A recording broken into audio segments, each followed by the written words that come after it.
Hello my friends, I've got a really cool story. It's called Gumboot's Chocolaty Day and it's for little people. It's written and illustrated by Mick Inkpen and it's published by Doubleday. Thank you Doubleday. Gumboot's Chocolaty Day. Gumboot was having a chocolatey sort of day. His aunt had been to visit him and she had given Gumboot a big bar of his favourite chocolate. "Don't eat it all at once," she had said. To start with, there had been 15 chunks of chocolate on Gumboot's chocolate bar. Gumboot didn't know this because he could only count to 10. But what he did know was that he liked chocolate very much. That was why there were now only 3 pieces left. 1, 2, 3. And you can see chocolate around his mouth.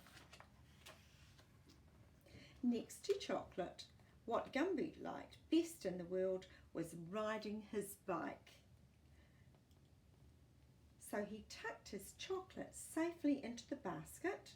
There it is there. And off he went to the park. In the park, Gumboot stopped to watch the ducks on the lake. Out in the middle, 3 of them were paddling about with their heads under the water and their tails stuck up in the air. Their curly-tailed bottoms bobbing up and down made Gumboot giggle. They look quite fun, don't they? Do you know what they're looking for? That's right, food. Gumboot wondered how long they could stay down. He began to count from 1 to 10. When he reached 10, the last duck was still down, so he began again. Gumboot counted up to 10 3 times before the last duck popped up out of the water.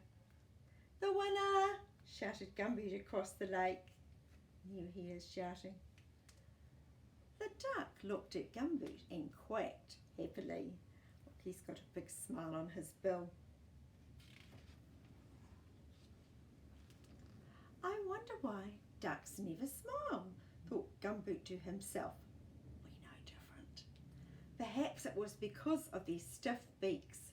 He tried making his snout stiff to see what it felt like. Further along, a little girl was throwing bread to the ducks. "I wonder if ducks like chocolate," thought Gumboot.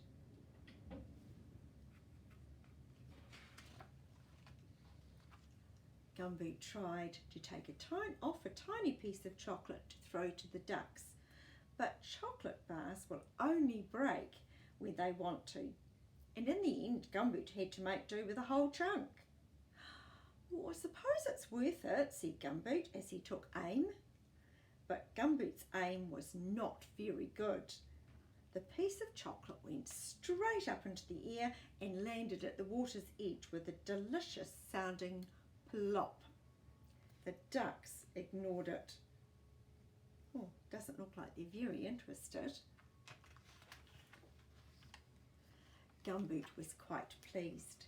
He ran to the spot, fished out the chocolate and popped it safely in his mouth where it belonged. "Ducks don't eat chocolate," said a voice. It was the little girl. She was holding out a large piece of bread. "I'll swap you." Gumboot thought for a moment. There were only 2 pieces of chocolate left. "All right then," he said. "You can have 1 piece and I'll have the other." The little girl put the chocolate straight in her mouth and gave Gumboot the bread. And the duck, I think, is looking at the bread. Gumboot and the little girl began to feed the ducks. After a while, Gumboot noticed that it was always the same ones who rushed to the bread and grabbed it. So he tried throwing pieces of bread first one way and then another, which made the ducks paddle backward and forward, flapping and quacking. They made such a noise that soon all the other ducks on the lake were swimming toward them to see what the fuss was about.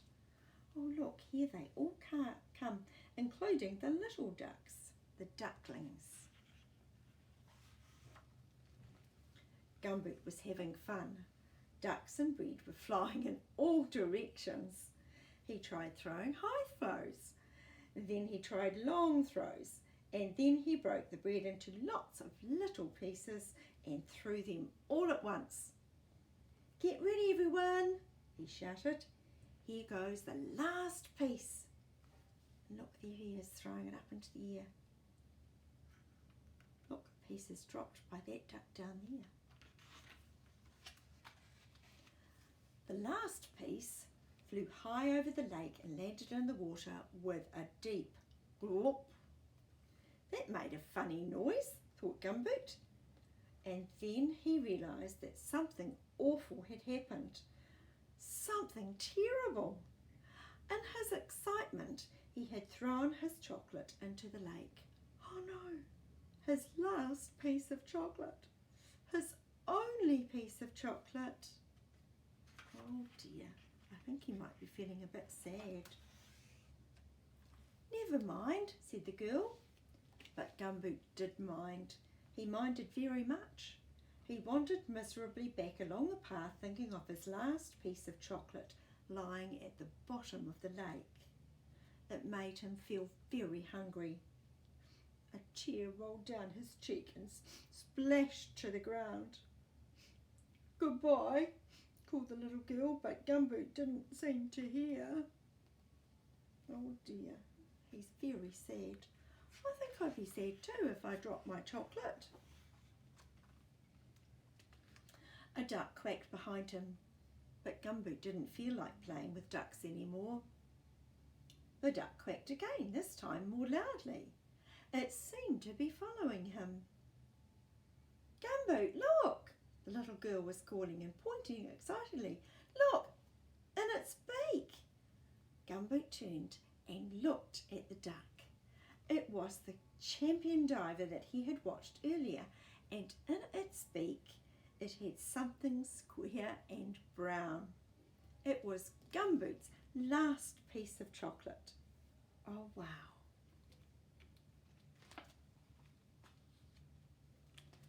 Gumboot took the chocolate and patted the duck on the head.